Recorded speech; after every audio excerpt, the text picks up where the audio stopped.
What if I told you that something has been shaping your entire life, every second, without you ever noticing it? Something that influences the choices you make, the people you trust, the things you fear, the dreams you chase, and even the person you believe yourself to be. Yet somehow, it remains almost completely invisible. We spend our entire lives looking at the world around us.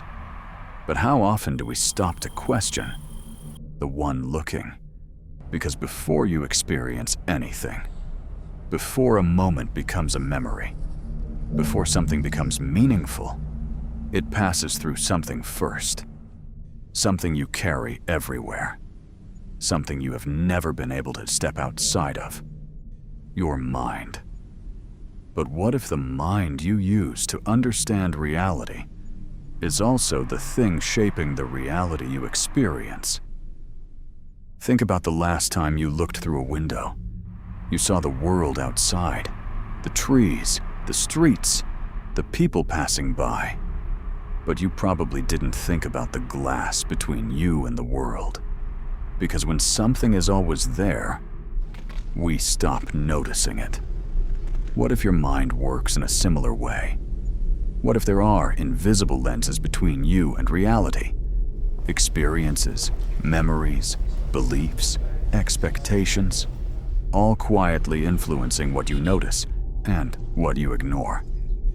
The strange thing about invisible lenses is that you cannot see them while you are looking through them. So the question becomes, how would you ever know they exist? Let's test something. Think about a person you know, someone close to you, someone you have an opinion about. Now imagine asking 5 different people to describe that same person. Would they all tell the same story? Probably not. One person might describe them as generous. Another might describe them as selfish. One might remember their kindness. Another might remember the moment they were hurt. Same person, same life, different realities. But the person did not change. Something else changed. The person experiencing them. So, if 2 people can experience the same person differently, what makes us so certain that we all experience the world exactly the same way? Maybe reality is not only something we see, maybe it is something we interpret. Every second of your life, information is constantly reaching you. Sounds, colors, faces, movements, emotions. The world is always speaking, but you are never experiencing all of it. Why? Because the mind has a difficult task. It must decide what matters, what deserves your attention, what should be remembered, and what can disappear. Imagine standing in the middle of a city. Hundreds of sounds are happening at the same time. Cars moving, conversations happening, footsteps passing by. But somehow, you can focus on one voice, one sound, one moment. The rest fades away. This ability allows you to function, but it also creates a question. If your mind is constantly choosing what enters your awareness, what experiences are you missing? Before you learned to question the world, you learned how to see it. Before you had your own opinions, you absorbed the opinions around you. Before you understood yourself, you were receiving messages about who you were supposed to become. A child does not create their first understanding of life alone. They learn from what surrounds them, the words they hear, the people they observe, the experiences they go through. Slowly, the world begins teaching them what to believe. What is safe? What is dangerous? What is possible? What is impossible? And years later, those lessons can become so familiar that we mistake them for truth. So consider this. How many beliefs you carry today were actually chosen by you? The human mind is powerful, but it has one interesting habit. It trusts what it knows. A thought repeated enough times can become a belief. A belief repeated enough times can become an identity. I'm not the kind of person who can do that. People like me don't succeed. This is just who I am.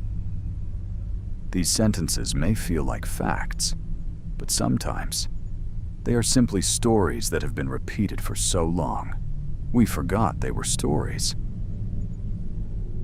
The most dangerous beliefs are not always the ones that are obviously wrong. Sometimes they are the ones we never think to question, because a belief you never examine can quietly become the boundary of your world. Look closely at the person you are today. Your fears, your confidence, your expectations, your idea of success, your idea of failure. None of these appeared from nowhere. They were built through thousands of moments, conversations, experiences, memories, lessons.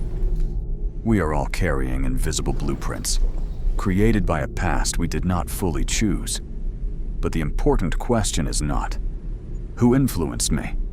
Because everyone has been influenced. The deeper question is, are these influences still serving me? Because the moment you become aware of the blueprint, you finally have the ability to redesign. Imagine being born inside a room and never knowing there was a world outside of it. To you, the walls would not feel like walls. They would feel like reality. You would not question the limits of the room because you would not know there were limits. The most powerful prisons are not always made of metal. They are made of ideas. Ideas about what is possible. Ideas about what you deserve. Ideas about who you are allowed to become. Sometimes the walls around us are not built by the world. They are built by the conclusions we have accepted about the world. This is just how life works. I have always been this way. People like me don't do things like that. But where did those limits begin? And who decided they had to remain there? Most people spend their lives trying to discover who they are, but very few stop to ask a deeper question. Are you discovering yourself? Or are you uncovering layers that were placed on top of you? From the moment we enter the world, we begin collecting labels. Smart, weak, successful, failure, creative, ordinary, worthy, not enough. Some labels come from others. Some come from painful experiences. Some come from moments we misunderstood. And over time, we stop saying, something happened to me, and we start saying, this is who I am. But an experience is something you went through. It is not necessarily something you are. Something changes the moment you notice, not when you fight the thought, not when you try to force it away, simply when you see it. A thought appears, and you notice the thought. An emotion appears, and you notice the emotion. A belief appears, and you begin to question it. There is a small space between what happens and how you respond. A space most people move through without ever seeing. But inside that space, there is awareness. There is choice. There is the possibility of seeing yourself differently. For years, many people search for themselves inside the stories they have collected. Their past, their mistakes, their fears, their successes, their failures. But a story is something you experience. It is not everything you are.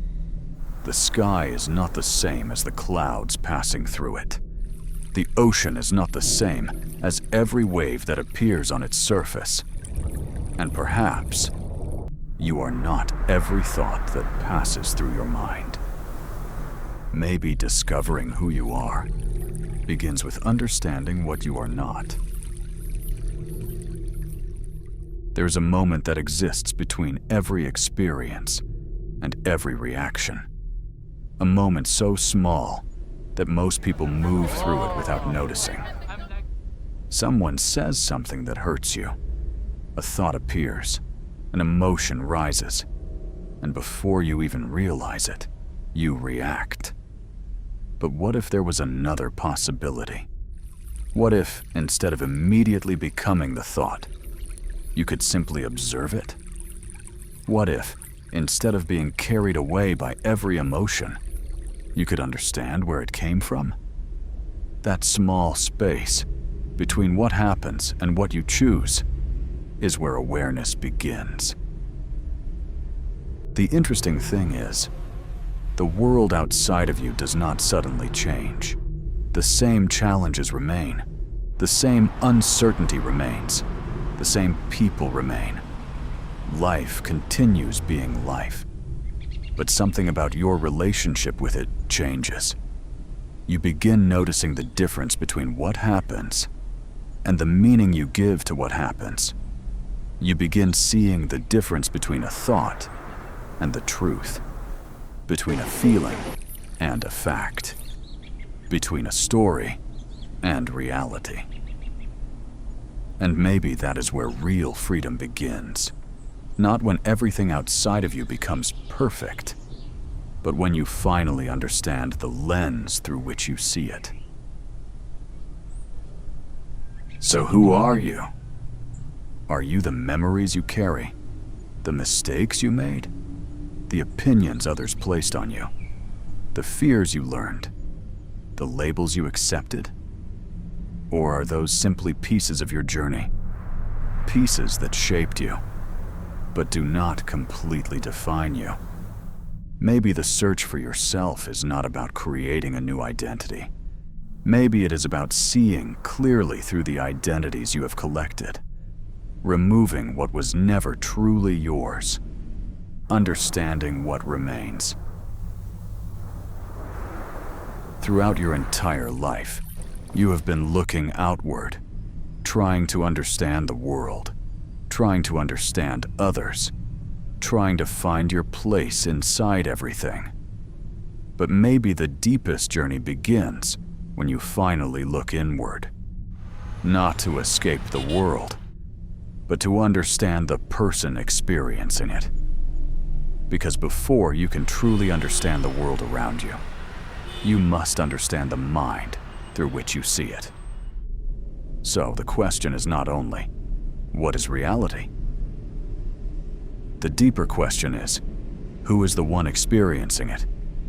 Because perhaps discovering the world has always started with discovering who you are.